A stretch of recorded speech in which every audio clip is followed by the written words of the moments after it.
کیونکہ اس نے price diesel اور پٹرول کی کم کر دی، اور پھر ہم آئے تو پھر اس وقت رمضان شروع ہو گیا، ایک مہینہ ہم ڈیزل پٹرول کی پرائس نہیں بڑھا سکے، آج تک ملک اسی وجہ سے خسارے میں جا رہا ہے۔ تو لیکن سر ڈیزل پیٹرول کے علاوہ جتنی پرائسز جو اس وقت شوٹ کر گئی ہیں اشیاء خرد و نوش کی، ڈالر ناپید ہے مارکیٹ کے اندر، تو آپ کنٹرول کسی طرف سے بھی ایسا نظر نہیں آ رہا کہ کنٹرول یا کوئی چیز دوبارہ واپس آئے گی؟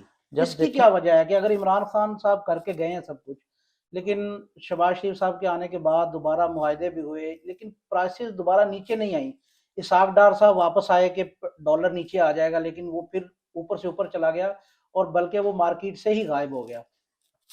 جب ملک کو آپ نے تباہی کے دہانے پر پہنچا دیا تھا آئی ایم ایف کے ساتھ غلط معاہدے کر کے، اگر دیکھیں نا آج عمران خان کی گورنمنٹ کو اور آپ اس کے ساتھ کمپیئر کریں کہ میاں محمد شہباز شریف کی 2013 سے 2017 تک میاں نواز شریف صاحب وزیر اعظم رہے اور میاں محمد شہباز شریف وزیر اعلیٰ پنجاب تھے، اس کو کمپیئر کریں نا، 4 سال ہم نے ڈالر نہیں بڑھنے دیا، ڈالر کا ریٹ 100 سے لے کے 103 4 5 تک اسی کے درمیان رہا، بلکہ ایک دفعہ شیخ رشید نے کہا تھا کہ میں اپنے اسحاق ڈار صاحب اگر ڈالر 100 سے کم لے آئیں تو ان کو مان جاؤں گا۔ وہی محترم اسحاق ڈار صاحب تھے کہ جب انہوں نے ڈالر 99 پر بھی لے کے آئے۔ اب ملک کی اس نے حالت ہی ایسی کر دی ہے کہ کوئی چیز کنٹرول میں ہے نہیں، ایک ٹائم لگے گا جب تک ملک ہمارا سٹیبل نہیں ہوگا، پنجاب میں ہماری گورنمنٹ نہیں ہوگی، دوسرے صوبوں میں ہماری اتحادیوں کی گورنمنٹ نہیں ہوگی، پاکستان مسلم لیگ کی مرکز میں گورنمنٹ نہیں ہوگی۔ دیکھیں مرکز میں گورنمنٹ تھی لیکن پنجاب سب سے بڑا صوبہ ہے جو ملک کی 62% آبادی کا انحصار پنجاب پر ہے، تو ہماری حکومت نہیں تھی جس کی وجہ سے ملک میں سٹیبلٹی آئی نہیں ہے۔ کبھی پنجاب نے آٹا شارٹ کر دیا، کبھی پنجاب نے کچھ چیز شارٹ کر دی، چینی شارٹ کر دی، مختلف چیزیں شارٹ کرتے رہے، تو اس لیے ملک سٹیبل نہیں ہو پایا۔ تو آپ جب سمجھ تک ملک سٹیبل نہیں ہو پائے گا جی جی تو میں سمجھتا ہوں کوئی ادارہ مستقل طریقے سے کام نہیں کرے تو گا۔ آپ سمجھتے ہیں اس کی ذمہ دار جو پی ٹی آئی کی پنجاب حکومت تھی اس کا بھی ہاتھ ہے مہنگائی کے میں اندر؟ سمجھنا سارا اس کا ہاتھ ہے، کیونکہ جو مرکز کرنا چاہ رہا ہے تو پنجاب گورنمنٹ اس کا الٹ کرتی ہے تو پھر اس کا ہی ہاتھ ہے۔ ملک تب سٹیبل ہوگا، ملک کا استحکام تب آئے گا جب مرکز میں بھی جی جی ہماری حکومت ہوگی، پنجاب میں بھی ہماری حکومت ہوگی، اور دوسرے صوبوں میں بھی ہمارے اتحادیوں کی یا ہماری حکومت۔ تو سر مفتہ اسماعیل صاحب کو ہٹانا کیا درست فیصلہ تھا اور اسحاق ڈار صاحب کو لانا، اور اس کے بعد حالات مزید کشیدہ بھی ہو گئے؟ میں سمجھتا ہوں ایسی کوئی بات نہیں ہے، یہ ایک بات بنائی جا رہی ہے کہ جو محترم اسحاق ڈار صاحب کو اس بارے میں تجربہ ہے، وہ دیکھیں 90 سے لے کے حکومت میں رہے ہیں، حکومت میں وزیر خزانہ رہے ہیں 3 دفعہ، تو میں سمجھتا ہوں کہ جو وہ سینئر ترین آدمی ہیں جو ان کو ایکسپیرینس ہے وہ مفتہ اسماعیل صاحب کو نہیں تھا۔ تو میں سمجھتا ہوں کہ پارٹی میں چھوٹے موٹے ایشوز اور معاملات چلتے رہتے ہیں، کسی بندے کو بھی ایک بڑے عہدے سے جب ہٹایا جاتا ہے تو اس میں تھوڑی سی اس کی اندر کی جو ہے نا جی، وہ ایک اندر کا بندہ جاگ جاتا ہے، تو ایسی کوئی بات نہیں ہے۔ اور اس کے ساتھ جو مریم نواز ہیں ان کو فرنٹ لائن پہ لانے کے بعد شاید جو خاقان عباسی صاحب ہیں وہ ریزائن کر دیں، تو کیا سمجھتے ہیں کہ پارٹی وہ ٹوٹ پھوٹ کا شکار ہو رہی ہے؟ یہ بالکل غلط افواہیں ہیں۔ پاکستان مسلم لیگ نون ایک ایسی جماعت ہے، یہ ایک فیملی کی طرح ہے، تو میں سمجھتا ہوں یہ کبھی بھی ٹوٹ پھوٹ کا شکار نہیں ہوگی۔ محترمہ مریم نواز صاحبہ کی اس وقت پاکستان میں اشد ضرورت تھی، وہ پاکستان کی ہوپ ہیں، اور جس طریقے سے انہوں نے واپس جا کر اپنی سرجری مکمل کرنے کے بعد واپس گئی ہیں، جس دبنگ انداز سے انہوں نے جو کمپین کا آغاز کیا ہے، سب سے پہلے بہاولپور، پھر ملتان، آج وہ ایبٹ آباد گئی ہوئی تھیں، تو جس طریقے سے انہوں نے کمپین کا آغاز کیا ہے، میں سمجھتا ہوں کہ ہمارا جو ورکر ہے وہ چارج بھی ہوں گے اور آگے بھی جائیں گے، اور انشاءاللہ میں سمجھتا ہوں کہ آنے والے وقت میں مسلم لیگ نون بہت بڑی اکثریت سے جیتے گی۔ جو آپ نے شہادت خان عباسی صاحب کا ذکر کیا، میں سمجھتا ہوں کہ شہادت خان عباسی صاحب کو وہ اپنا بھائی سمجھتی ہیں۔ شہادت خان عباسی صاحب کا ایک فیملی ممبر کی طرح بہت پرانا میاں محمد نواز شریف صاحب کے ساتھ تعلق ہے، ایسی کوئی بات نہیں ہے۔ اور اس کے بعد پنجاب میں اس وقت آپ کیا پوزیشن دیکھ رہے ہیں پاکستان مسلم لیگ نواز کی؟ پاکستان مسلم لیگ نواز یہ دیکھیں، یہ تو سدا ہی میں سمجھتا ہوں کہ مسلم لیگ نون کی حکومت رہی ہے پنجاب میں، اور اس وقت تو میں سمجھتا ہوں کہ 2018 کا کوئی الیکشن نہیں تھا، وہ تو ایک دھاندلی زدہ الیکشن تھا۔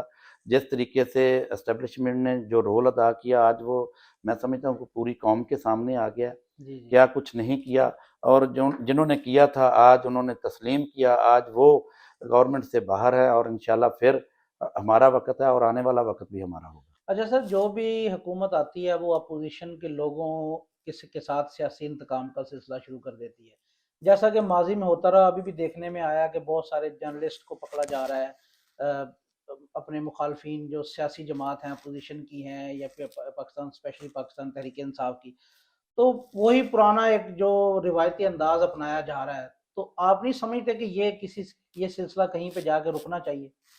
یہ بات صحیح ہے بالکل۔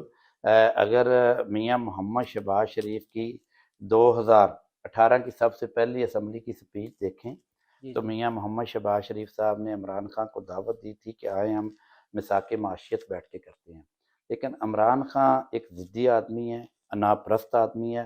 میں سمجھتا ہوں کہ ہماری جنریشن کو اس نے بدتمیز بنایا ہے، بد اخلاق بنایا ہے، بد زبان بنایا ہے، بد کردار بنایا ہے، اور اس نے ہماری جو سیاست تھی اس کو گندہ کر دیا ہے، اور اس نے ایک انا پرستی کی سیاست کی ہے۔ جی اس کی انا پرستی کی سیاست کی وجہ سے آج ہمارا ملک یہاں کھڑا ہوا ہے۔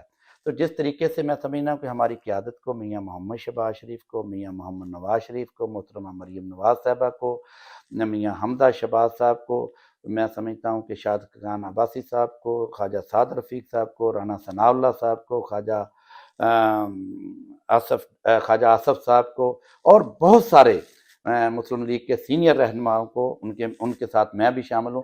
میں سمجھتا ہوں کہ ہمارے اوپر نجائز پرچے دیے گئے، نجائز جیلوں میں رکھا گیا، تو آج جو صحافیوں کی آپ بات کرتے ہیں، تو اگر آپ بد زبان ہوں گے تو پھر آپ کو اس کا خمیازہ ضرور بھگتنا پڑے گا۔ لیکن سر صحافت کے ساتھ آپ دیکھیں نا ادارے، مطلب اگر آپ عدلیہ کی بات کریں یا افواج پاکستان کی بات کریں یا دوسرے جو بھی ادارے ہیں، اب جیسے وابڈا کو لوگ گالی دیتے ہیں یا اسی طرح باقی ادارے بھی ہیں، تو مطلب اس طرح کیوں کہ اسپیسیفکلی ایک دو اداروں کو لے کے ہم لوگوں کے ساتھ انتقام کا سلسلہ شروع کر دیتے ہیں؟ نہیں، ایسی میرا خیال کوئی بات نہیں ہے، ایک دو ادارے نہیں ہیں۔ جب اداروں کا نام آتا ہے تو پھر سارے ادارے ہی جی اس میں ہوتے ہیں، ایسی کوئی بات نہیں ہے، نہ وابڈا کی ہے نہ کسی اور ادارے کی ہے۔ میں سمجھتا ہوں کہ انتقامی سیاست کا جو ہے یہ بند ہونی بند چاہیے۔ ہونی چاہیے، ٹھیک ہمیں سب کو مل کر پاکستان کو آگے لے کے چلنا چاہیے۔ پاکستان مستحکم ہوگا تو ہماری آنے والی نسلیں خوش ہوں گی۔ میں سمجھتا ہوں کہ اس عمران خان نے جس طریقے سے آج تک 75 سال ہو گئے ہیں، جب عمران صاحب آئے تھے اس وقت 71 سال ہوئے تھے، 71 سالوں میں اتنا قرضہ تمام گورنمنٹیں جو بے شک وہ مسلم لیگ نون کی رہی ہے یا پیپل پارٹی کی رہی ہے یا اس میں مختلف اسٹیبلشمنٹ کی گورنمنٹ آئی ہے، تو اتنا قرضہ نہیں لیا تھا جو عمران خان نے ان 4 سالوں میں لیا، ہے۔ اس سے ڈبل قرضہ لیا ہے، اور کام پورے ملک میں ایک ڈیلے کا نہیں کیا۔ میں سمجھتا ہوں کہ آج اس کا ذمہ دار جو ہے وہ سابقہ چیف جسٹس ثاقب نثار ہے اور عمران خان ہیں، جنہوں نے مل کر اور اسٹیبلشمنٹ کے کچھ لوگوں نے مل کر اس ملک کو تباہی کے دہانے پر پہنچایا۔ جی اچھا سر، نواز شریف صاحب کی واپسی الیکشن سے پہلے ہو جائے گی؟